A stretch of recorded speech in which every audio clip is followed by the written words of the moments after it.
Hey everybody, it's Mr. Hasquin, and I'm back with more things that you should know by being alive. And tonight, I'll tell you all about this guy, Benedict Arnold. His name is literally a synonym for traitor, but the real story is just a little more complicated than that. But before Arnold was a traitor, he was a war hero. In the early years of the Revolutionary War, he led some very daring campaigns at Fort Ticonderoga and at Quebec. And most famously, he helped turn the tide at the Battle of Saratoga in 1777, which was a key victory that, convinced the French to join on the side of the American colonists. He was brave and bold and respected, but he was also a very bitter man.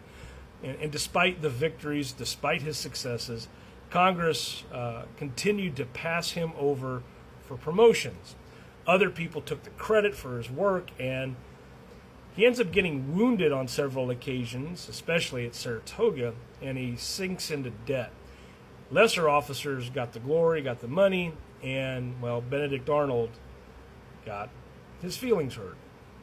Arnold felt used and unappreciated.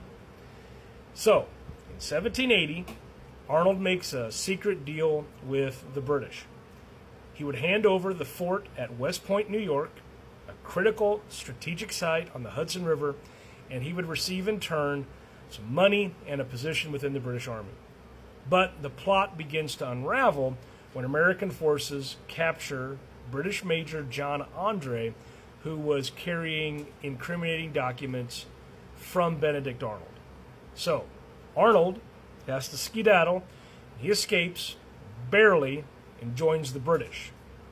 John Andre ends up being hanged. So Arnold goes on then to fight the war against the Americans, his former brothers in arms, for the remainder of the war. And to many, it was just unforgivable. So, is Arnold a villain or is he a victim? Some would say he's motivated by greed, he's motivated by ego. Others argue that he was just a disillusioned patriot who was abandoned by his own side, so therefore he's justified. I don't know of many Americans who would take that side of the argument. But what's certain is this. Benedict Arnold started out as a Revolutionary War hero and ended up as America's most famous traitor. If you learned something today, maybe give me a like or a share, perhaps follow along too, and I'll do my best to make some more things you should know by being alive. History's full of heroes, but then also history's full of cautionary tales as well. Thanks for watching.